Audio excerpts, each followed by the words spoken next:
Okay, so this is for the Kinetics PhET for those of you who can't make it work. All right, so we have it set to A plus BC goes to A, B, and C. We are going to pull the knob and then release it. So if I pull it a lot, woo, look, it reacts. It bounces back and forth. Okay, how do I reset this again? Oh, there it is. Reset all. Yes. Cool. Now look at,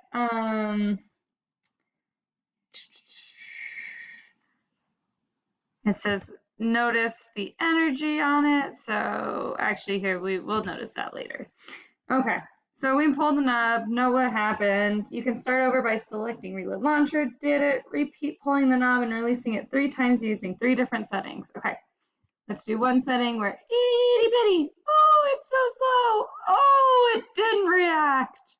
Okay, think about kinetic theory, why do you think that might be? Let's try again with a little bit more energy.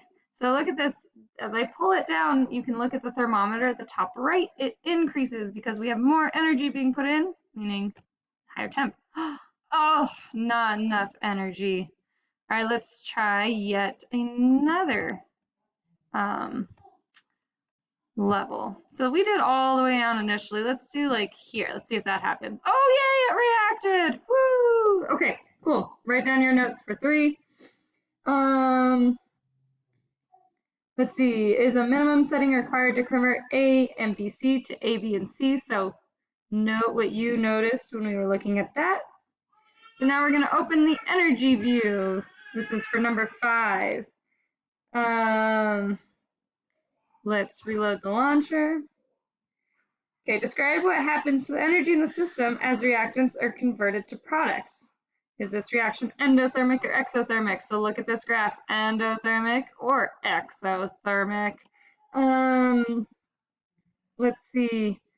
When I pull this back, if you look at the total energy, as I increase the amount that I pulled it back, I increase the total energy. Same with that temperature. They both go up as I pull this back and get more energy into the overall system. So that's what is being asked for number 5. Oh, and as it's being reacted to products and reactants, sorry, let's just react it. Okay, take a look at that bar that's jumping back and forth. We can see it's on product side, reactant side, etc., etc. All right. Number 6, what happens to the total energy line when you pull the knob more? Oh, I think we did that. Sorry, I got ahead. When a reaction occurs, where's the total energy line on the graph? So notice when I pull this, the total energy line, oh look, that doesn't change. The total energy line stays the same, and then this lovely gray bar goes back and forth between reactants and products to show where you're at. All right, the minimum collision energy required for a reaction to take place, this is number 7, is called the activation energy. Each reaction has its own activation energy. How do you think activation energy of a fast reaction, like between baking soda and vinegar, compared to the activation energy of a slow reaction like rusting metal? So that's something that you should be able to get on your own without this PhET. Okay, now 8, now set the knob so the total energy line is lower than the highest part of the blue line.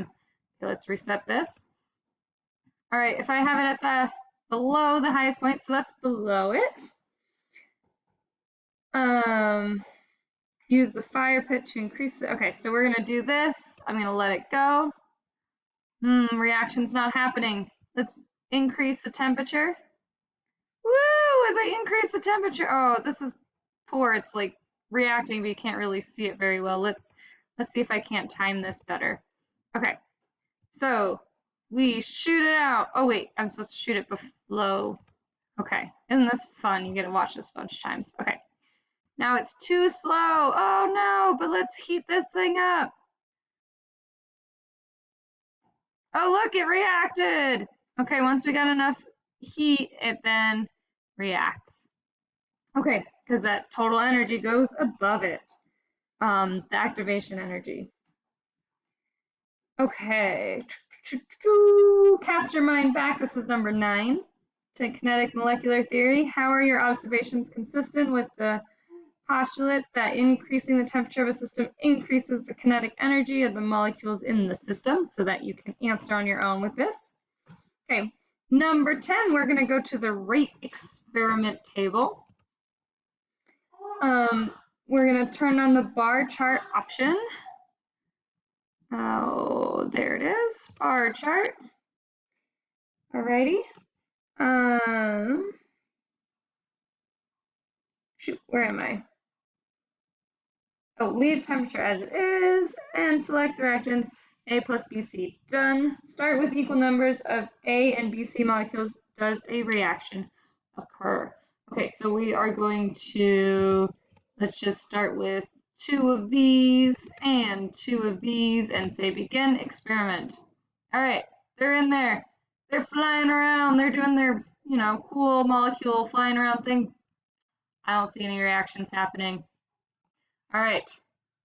So number 10, look separately at the effects of increasing temperature and increasing the amount of reactants on the rate of product formation and write down what you observe. All right, so let's first look at the effect of increasing the temperature. So let's stick some fire underneath this. Look at that, total average energy is increasing. See if we just let it sit there, what's gonna happen? Get a little bit more in there. Okay, so far I don't see any reactions because the orientation isn't fully correct. Remember, we talked about orientation being important for kinetics. Eventually they will hit each other and react. Now if I continue, there we go, one reacted. If I continue to increase that temperature, let's make it really hot. Okay, they're flying around a lot faster. Okay, do we notice an increase in reactions at all? I think it took a lot less time for that reaction that just happened to occur than it had previously. Okay, so that is for temperature. Now let's look at, the other one was concentration, I believe. Yeah, the amount of reactants.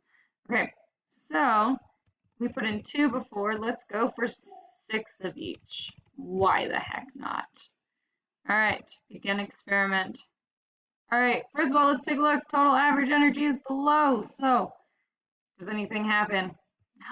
Let's get this up over the temperature where it needs to be. Now let's look at the rate of reactions here. All right, so you remember how fast this was reacting at this time before? I see quite a bit more reactions haven't happened already because of this increase in concentration. So make sure you know what you observed there. And then you need to, for number 12, write 2 things that must happen for a reaction to take place.